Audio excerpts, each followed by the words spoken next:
Protéger nos enfants des images et vidéos pornographiques, c'est tout l'enjeu du bras de fer engagé par le gouvernement depuis un petit moment contre les sites internet. Eh bien, coup de tonnerre aujourd'hui, les principaux sites visés ont décidé de suspendre leur accès en France et donc de fait aux enfants, ce qui est plutôt une bonne nouvelle quand on sait qu'un jeune sur deux de plus de 12 ans consulte régulièrement ces sites. Florence Mathieu, Alix de Chevron-Villette et Alain Locassio. Écran noir ou presque, dès cet après-midi, il sera impossible d'accéder à 3 géants du X, YouPorn, RedTube et Pornhub. Sur l'écran d'accueil, il y aura ce tableau, La liberté guidant le peuple d'Eugène Delacroix. Les plateformes protestent contre l'obligation de vérifier l'âge de leurs utilisateurs. La suspension de leur contenu, une bonne nouvelle pour la ministre en charge du numérique. Je leur dis bon vent, parce que personne n'est au-dessus des lois. Et donc, s'ils préfèrent quitter la France que de protéger nos enfants, qu'ils s'en aillent. Ils n'ont rien à faire chez nous.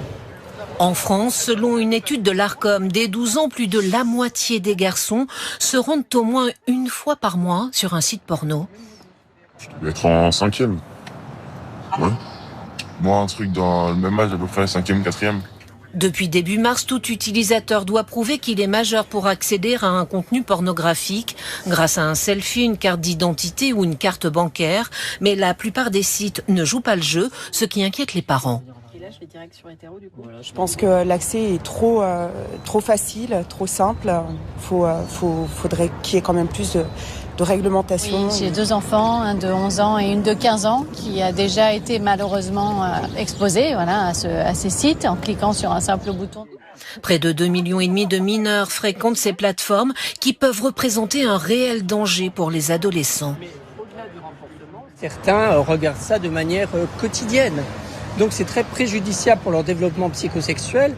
Ça favorise le passage à l'acte d'une sexualité extrême, avec défaut de consentement, avec manque de respect de l'autre.